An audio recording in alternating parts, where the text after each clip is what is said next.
பிரியமுள்ள ஆரோக்கிய அன்னையின் அன்பு பக்தர்கள்,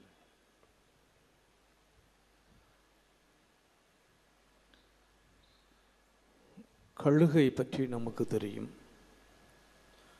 ஒருவரை ஒரு சிலர் கழுகு எவ்வாறு மலை உச்சியில் தன்னுடைய கூடுகளை அமைக்கிறது, அந்த கழுகு கூட்டினுடைய அமைப்பு பற்றி நாம் கேள்விப்பட்டிருப்போமா? When a number of eagle builds her nest, she starts with the thorns, broken branches, sharp rocks, and a number of other items that seems entirely unsuitable for the house. அந்த மலை உச்சியிலே தன்னுடைய கூட்டை கட்டுவதற்காக அந்த கழுகு, என் தாய் கழுகு என்ன செய்யுமாம்? முட்கள், உடைந்த கிளைகள், கூர்மையான பாறைகள் மற்றும் ஒரு வீடு கட்டுவதற்கு தேவையற்ற அன்சூட்டபிள் திங்ஸ் அதை வச்சு அந்த கூட்டை தயார் செய்யுமாம். அவ்வாறு அது தயார் செய்த பிறகு அந்த கூட்டுக்கு நடுவில் கம்பளி, மென்மையான இறகுகள், பிறகு மற்ற விலங்குகளுடைய ரோமங்களை வைத்து அதை மிக மெல்லிதாக ஆக்குமாம். But then she lines the nest with a thick padding of wool, feathers and fur from animals. ஏன்னா அது முட்டையிடுவதற்கு ரொம்ப சாஃப்டாக இருக்கணும் என்பதற்காக, making it soft and comfortable for the X. அந்த குஞ்சுகள் முட்டை விட்டு வெளியே வந்து வளருகின்ற பொழுது அங்கு கொடுக்கப்படுகின்ற அந்த சாப்பாடு, உணவு, அந்த இடம் அதுகளுக்கு ரொம்ப இதமாக இருக்கிறதுனால இங்கேயே இருந்து விடலாம் என்று அந்த குஞ்சுகள் நினைக்குமாம். By the time the growing birds reach flying age, the comfort of the nest and the luxury of free meals make them quite reluctant to leave. அப்போ அந்த நேரத்தில் இந்த கழுகு என்ன செய்யுமா? கூட்டை கலைச்சிருமா. That's when the mother eagle begins stirring up the nest. கூட்டை கலைச்சிரும். களைத்து விட்டு அதனுடைய நீண்ட அந்த நகங்களால் உள்ளே இருக்கிற அந்த கார்பெட்டு, அந்த கம்பளி, அந்த இறகுகள், அப்புறம் அந்த கூர்மையான அந்த சாஃப்டானதெல்லாம் அப்படியே கொஞ்சமாக அப்படியே வெளியே இழுத்துருமா. இப்போ அங்கே இருப்பது என்னென்னு பார்த்தீங்கன்னா அந்த கிளைகள், கூர்மையான பாறைகள், மற்ற உடைந்த கிளைகள் தான் இருக்கும். With her strong talons begins pulling up the thick carpet of fur and feathers, bringing the sharp rocks and branches to the surface. இப்போ என்ன ஆகுது அப்படின்னா, அதனுடைய அந்த கூடு, அந்த சாஃப்டான அந்த வீடு பிடுங்கியாச்சு, உடைந்து விட்டது. அப்போது அந்த கூடானது அந்த இளம் குஞ்சுகளுக்கு ரொம்ப அன்கம்ஃபர்டபுளாக இருக்குது. இதை அது உணர்ந்துட்டு என்ன செய்யுது? கொஞ்சம் கொஞ்சமாக அந்த தன்னுடைய தூண்டுதலால் அந்த குஞ்சுகள் வளர ஆரம்பிக்கின்றன. எனவே வளர ஆரம்பித்தது மட்டுமல்லாமல் அந்த இடம், அந்த கூடு இப்போது இருக்கிறது வந்து அதுங்களுக்கு வசதியாக இல்லை, கம்ஃபர்டபுளாக இல்லாது அப்படிங்கிறதுனால இன்னும் அது வளருவதற்கு, வெளியில் வருவதற்கு முயற்சி செய்கின்றது. So when, as more of the bedding gets plucked up, the nest becomes more uncomfortable for the young eagles. Eventually, this and other urgings prompt the growing eagles to leave their once comfortable abode, the comfortable zone, and move on to more mature behavior. Our life is often such. நம்முடைய வாழ்க்கையும் பல நேரங்களில் அப்படித்தான். பல நேரங்களில் நமக்கு நடக்கின்ற நிகழ்வுகள், பல சோதனைகள் அல்லது சவால்கள் அல்லது இயற்கை காரியங்களை பார்த்து பல நேரங்களில் நாம் யோசிக்கிறோம், ஏன் இது நடக்குது, எதற்காக இந்த சூழல், எதற்காக இந்த வியாதி, எதற்காக இந்த விபத்து. ஒருவேளை நாம் என்ன பண்ணுறோம், கடவுள் மேலே கூட கோவப்படுறோம். And most of the time the shape got turns to be out to be God is blamed. கடவுள் மேலே நம்ம சொல்லிட்டு, ஏன் இந்த மாதிரி என்னுடைய வாழ்க்கையில் இத்தகைய ஒரு கொடூரங்களும் துயரங்களும் சோதனைகளும் வியாதிகளும் வருத்தங்களும் ஏற்படுகின்றன, ஏன் என்னுடைய வாழ்க்கை இப்படிப்பட்ட ஒரு போராட்டமான நிலைக்கு தள்ளப்பட்டிருக்கிறது என்ற ஒரு கேள்வி நமக்கு தோன்றுகிறது. இந்த ஒரு நிகழ்வைத்தான் இன்றைய நற்செய்தியிலே ஆண்டவர் இயேசு நாம் இணைந்து சிந்தித்து பார்க்க வேண்டும் என்று அழைக்கின்றார். நம்முடைய வாழ்க்கையில் நாம் சந்திக்கின்ற ஒவ்வொரு நிகழ்வுகளும் இன்றைக்கி நாம் பார்த்துட்ருக்குறோம்.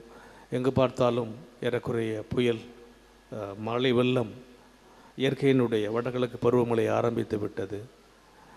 தஞ்சை டெல்டா பகுதியில் நிலங்கள் விளைந்த கதிர்கள், அப்படியே மக்கள், அந்த விவசாயிகள் அதை சரியான தருணத்தில் அறுக்கின்ற பொழுது இந்த மழையினுடையதுனாலே அங்கேயே அது முளைத்து விடுகின்றது. So the humanity is a daily witness to calamities, catastrophes, adversities and disasters. நம்முடைய வாழ்க்கையில் நாம் பார்க்கிறோம், எங்கு பார்த்தாலும் இத்தகைய ஒரு சூழல்கள். இத்தகைய ஒரு சூழல்களிலிருந்து இந்த சூழல்களை நாம் எவ்வாறு எதிர்கொள்வது? Floods, tsunamis, earthquakes, droughts, etc. bomb blasts, mass killings, accidents, எங்கு பார்த்தாலும் குண்டுவெடிப்பு, நிறையா சாதாரண நடந்து கொண்டு இருக்கின்றது. ஏழைகள் எளியவர்கள் பாதிக்கப்படுகிறார்கள், குழந்தைகள் பாதிக்கப்படுகிறார்கள், பெண்கள் பாதிக்கப்படுகிறார்கள், பூகம்பம் நடக்கிறது, போர் நடக்கிறது, வன்மை நடக்கிறது, கலவரம் நடக்கின்றது. இந்த நிகழ்வுகள் எல்லாம் நமக்கு எதை, இத்தகைய ஒரு கொடூரமான அல்லது வலிகள் நிறைந்த இந்த சூழலை நம்முடைய வாழ்க்கையிலே நாம் சந்திக்கின்ற பொழுது இதிலிருந்து நாம் எப்படி கடந்து வருவது? In our own personal lives too, we experience a lot of painful experience, எதிர்பார்க்காதது. எனவே இத்தகைய நிலையில் நாம் எவ்வாறு இதை கடந்து வர வேண்டும்? அதை சும்மா நாமோ கடவுள் மேலே ஒரு தீர்ப்பை போட்டு நாம் தப்பித்து விட முடியுமா என்பதற்கு 2 நிகழ்வுகள் வழியாக ஆண்டவர் இயேசு நமக்கு சொல்லுகிறார். முதல்ல தான் the first tragedy is about the Galileans who suffered at the hands of Pilate. அப்போ அவங்க கேட்குறாங்க, பழி செலுத்தி கொண்டிருந்த பொழுது பழி செலுத்தி கொண்டிருந்த கலிலேயரை பிலாத்து கொன்றான் என்ற செய்தியை அறிவித்தனர். இக்கவிலியருக்கு நிகழ்ந்ததால் இவர்கள் மற்றெல்லா கலிலேயரை விட பாவிகள் என நீங்கள் நினைக்கிறீர்களா? இந்த கான்டெக்ஸ்ட் என்னன்னா, இயேசுவினுடைய அந்த காலகட்டத்திலே எருசலேமில் தண்ணீர் பற்றாக்குறை, யூதர்கள் பலி செலுத்தி கொண்டிருக்கிறார். தண்ணீர் பற்றாக்குறையினால பைலட் என்ன செய்கிறார், பிலாத்து என்ன செய்கிறார் என்றால், எருசலேமிற்கு நல்ல வசதியான சுத்தமான குடிநீர் கொண்டு வர வேண்டும், இதை தரமாக மக்களுக்கு கொடுக்க வேண்டும். எனவே இந்த ஒரு தண்ணீர் கொண்டு வருவதற்காக அவர் ஏற்பாடு செய்கிறப்ப அவர் நினைக்கிறாரு, எருசலேம் தேவாலயத்தில் இருக்கின்ற ஆலயங்கள் இருக்கின்ற அந்த கோவில் பணத்தை கொண்டு நாம் இந்த ஒரு ப்ராஜெக்டை மக்களுக்கு செய்யலாம் என்று அவர் ஆசைப்படுகிறார். அதற்காக திட்டம் தீட்டுகிறார். இது ஒரு நியாயமானது தான். எருசலேமில் நல்ல தண்ணீர் வசதி, மக்கள் குடிப்பதற்கு ஏற்பாடு. ஆனால் யூதர்கள் இந்த கோவில் பணத்தை எடுத்து இவ்வாறு செய்வதற்கு அவர்கள் ஒத்துக்கொள்ளவில்லை, போராடுகின்றார்கள், கூட்டமாக சேர்கின்றார்கள். அதற்காக அவர்கள் கூட்டமாக இணைந்து ஒரு கலவரத்தில் இறங்குகின்றார்கள். இந்த நேரத்தில் தான் பைலட் என்ன செய்கிறாருன்னா, தன்னுடைய போர் வீரர்களுக்கு, நீங்கள் உங்களுடைய இராணுவ வீரர்கள், படை வீரர்களுக்குடைய ஆடைகள் மேல் மேறு ஆடை அணிந்து மாறுபடத்தில் அந்த மக்கள் மத்தியிலே இருங்கள். உங்கள்கிட்ட இருக்கிற ஈட்டியை விட குண்டு, தடியடி, மற்ற கைகலன்கள் தான் அதிகமாக இருக்க வேண்டும். உங்களுக்கு எப்போது ஆர்டர் கிடைக்கிறதோ அப்பொழுது மக்களை அடித்து அந்த போராட்டத்தை, அந்த கலவர கும்பலை அங்கிருந்து அகற்றுங்கள் என்று அவன் கட்டளையிடுகிறான். அவ்வாறு மக்கள் போராடி கொண்டு பழி செலுத்தி கொண்டிருக்கிற நேரத்தில் தான் இந்த ஆணை வருகிறது, கட்டளை பிறப்பிக்கப்படுகிறது. அவன் பிலாத்து கட்டளையிட்டதற்கு மாறாக, அவன் சொன்னதற்கு மாறாக இந்த படை வீரர்கள் இன்னும் கொடூரமாக நடந்து கொண்டதால் அங்கு ஆயிரக்கணக்கான பேர் உயிரை இழக்கின்றார்கள். இந்த நிகழ்வைத்தான் பள்ளி செலுத்த கொண்ட பொழுது அவங்கெல்லாம் இறந்தாங்களே, அப்போ அவங்கெல்லாம் பாவீங்களா அப்படின்னு ஆண்டவர்கிட்ட கேட்குறாங்க. இயேசு சொல்கிறாரு, மனம் மாறாவிட்டால் நீங்களும் அவ்வாறே அழிவீர்கள். இரண்டாவது நிகழ்வு என்னவென்றால், சிலோவாம் கோபுரம் விழுந்து 18 பேரை கொன்றது. ஏனென்றால் இதுவும் ஒரு மிஸ்பார்ச்சூன், எதிர்பாராத ஒன்று. அதே நேரத்தில் இதை செய்தவர்கள் சரியாக செய்யவில்லை. ஒன்று அந்த பிலாத்தின் மீது கொண்டிருக்கிற அந்த கோபம், எனவே ஈடுபாட்டோடு செய்யாமல் செய்யாமல் இருக்கிறதுனால திடீரென அந்த கோபுரம் இழுந்து விடுகின்றது.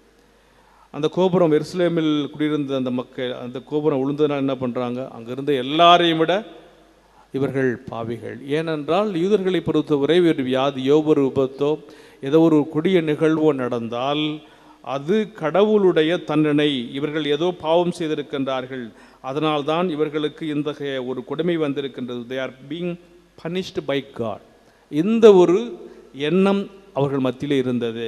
எனவே இந்த எண்ணத்தை தான் ஆண்டவர் இயேசுவினிடத்திலே அவர்கள் சொல்லி, ஒருவேளை இதனால தான் என்று சொல்லுகிறார். சொல்லிவிட்டு அப்போ ஆண்டவர் என்ன சொல்கிறாருன்னா, நம்முடைய வாழ்க்கையில் அத்தகைய ஒரு நிகழ்வுகள் நடக்கின்ற பொழுது நாம் அதை எப்படி புரிந்து கொள்ள வேண்டும்? திடீர்னு ஒரு ஜட்ஜ்மெண்ட் கடவுள் மேலே பழியை போட்டுட்டு இதுக்கெல்லாம் காரணம். So these calamities and disasters are not to be the another occasion for us to pass judgments. இதை தீர்ப்பு சொல்கிறதுக்காக அல்ல, நம்முடைய வாழ்க்கையிலே they become golden opportunities for us to make a self reflection on our lives. நம்முடைய வாழ்க்கையை சுய ஆய்வு செய்து கொண்டு வருவதற்காக கொடுக்கப்படுகின்ற ஒன்று.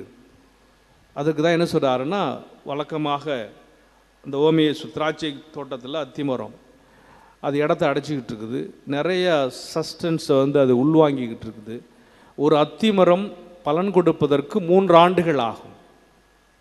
எனவே இது 3 ஆண்டுகள் ஆடியும் எதுவுமே தரலை. 3 ஆண்டுகளாக அத்திமரத்தில் ஒன்றுமே வரலையே, இடத்தையும் அடைச்சிக்கிட்டு இருக்குது, இருக்கிற சத்தையும் இது உறிஞ்சி கொள்ளுது.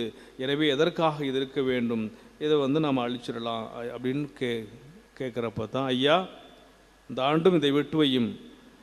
அப்போ அவர் என்ன சொல்கிறாரு, நான் இதை சுற்றும் எரு போடுவேன், அடுத்த ஆண்டு கனி கொடுத்தால் சரி, இல்லை என்றால் வெட்டி விடலாம். இங்கே தான் நாம் நம்முடைய வாழ்க்கையை கடவுள் நமக்கு வாய்ப்பு தருகிறார். நடக்கின்ற ஒவ்வொரு நிகழ்வை குறித்து நாம் தீர்ப்பு சொல்வதை விட நம்முடைய வாழ்க்கையை நாம் எண்ணிப்பை பார்த்து கடவுள் தருகின்ற அந்த ஒரு வாய்ப்பை சந்திக்கின்ற அந்த போராட்டங்களை பார்த்து, இதோ கடவுளுடைய அந்த வருகை நெருங்கி வந்து விட்டது, கடவுள் வருகின்றார், எனவே அதற்காக நான் தயாராக இருக்க வேண்டும் என்று சொல்லி, behold I am coming soon, திருவெளிப்பாடு 22:7. எனவே ஆண்டவருடைய வருகை நெருங்கி வந்து கொண்டிருக்கிறது. எனவே நமக்கு எந்த நேரம் என்பது தெரியாது, நாம் எப்போதும் தயாராக இருக்க வேண்டும். அப்போது நாம் தயாராக இருக்கின்ற பொழுது அவன் எப்படி தயாராக இருக்கணும்? மனம் மாறுங்கள், உங்களே நீங்கள் ஆய்வு செய்து கொள்ளுங்கள், உங்களே நீங்கள் ஆய்வு செய்து நாம் சந்திக்கின்ற அந்த நிகழ்வுகளும் போராட்ட நமக்கு தருகின்ற அந்த வாய்ப்பை கடவுள் நமக்கு தருகின்ற ஒரு வாய்ப்பாக, நம்மையே நாம் எண்ணிப்பதற்கு தருகின்ற ஒரு வாய்ப்பாக பயன்படுத்தி வாழ்கின்ற போது நாம் கடவுளால் ஆஸ்வதிக்கப்படுவோம். அதுதான் இன்றைய நற்செய்தி. The Lord invites us today to wake up from our slumber of taking life easy and cool. இது வாழ்க்கை அப்படிதான் சொல்லிட்டு அப்படியே அமைதியாக கம்ஃபர்டபுளாக இருக்காமல், He disturbs us in our comfortable and costly life. கடவுள் நம்ம டிஸ்டர்ப் பண்ணுறார், தொந்தரவு பண்ணுறார். நம்முடைய அந்த கம்ஃபர்டபுளான அந்த வாழ்க்கையில் இருக்கிறது நம்ம கொஞ்சம் யோசிக்க வைக்கின்றார். And challenges us to make a real repentance and lead genuinely a holy life. ஒரு புனிதமான கடவுளுக்கு பிடித்தமான ஒரு வாழ்க்கையை, ஒரு மனம் மாறிய வாழ்க்கையை வாழ வேண்டும் என்று கடவுள் நமக்கு சவால் விடுகின்றார். So disasters, tragedies and misfortunes will keep happening. அதாவது இயற்கை பேரிடர்களும் பலவிதமான துயரமான சம்பவங்களும் நாம் எதிர்பாராத நிகழ்வு நடக்கலாம், நடந்து கொண்டு தான் இருக்கும். ஆனால் அது எதை சொல்லுகிறது என்றால், but they are also reminders for us to be eternally vigilant and keep God over the sanctity of our lives. இதெல்லாம் பார்த்து நம்முடைய வாழ்க்கையினுடைய அந்த புனிதத்தை காப்பாற்றுவதற்காக தரப்படுகின்ற ஒரு ஞாபகத்தினுடைய உக்தி என்பதை நாம் நினைவில் கொண்டு நம்மையே நாம் தயாரிக்கின்ற போது அந்த கழுகு மாதிரி இந்த moment of the stirring of our nets in life, நம்முடைய வாழ்க்கையினுடைய அந்த கூடுகள் உடைக்கப்படும் போது, அந்த கம்ஃபர்டபுள் சோன் உடஞ்சி போகிறப்போ எப்படி அந்த கழுகு குஞ்சுகள் அதை விட்டு வெளியே வர முயற்சித்தது போல் நாமும் பயப்படாமல் நம்முடைய வாழ்க்கையில் let's not panic and be disturb, அதை குறித்து நாம் பயப்படாமல், நாம் கவலைப்படாமல், rather in faith and love let's trust that the Lord, நம்முடைய நம்பிக்கையிலும் கடவுள் மீது நாம் கொண்டிருக்கின்ற அன்பிலும் that the Lord our mother eagle, நம்முடைய தாய்க்களுக்கு அந்த கடவுள் மீது நாம் அன்பு கொண்டு வில் கேர் ஃபார் அஸ், அவர் நம்மை காப்பாற்றுவார். எப்படி அந்த தாய் கழுகானது தன்னுடைய குஞ்சுகள் மீது அக்கறை கொண்டு அதனுடைய வளர்ச்சிக்காக அது தன்னை காப்பாற்றிக் கொள்கிறதோ, அந்த குழந்தைகளை காப்பாற்றுகின்றதோ, அதை போல கடவுள் நம்மை காப்பாற்றுவார். அவர் என்ன நினைக்கிறார்னா, he wants us to seek him because to be his forever. நாம் எல்லாரும் எப்போதும் அவருடைய பிள்ளைகள் என்று அவர் நமக்காக சிறகு விரித்து காத்து கொண்டிருக்கிறார்.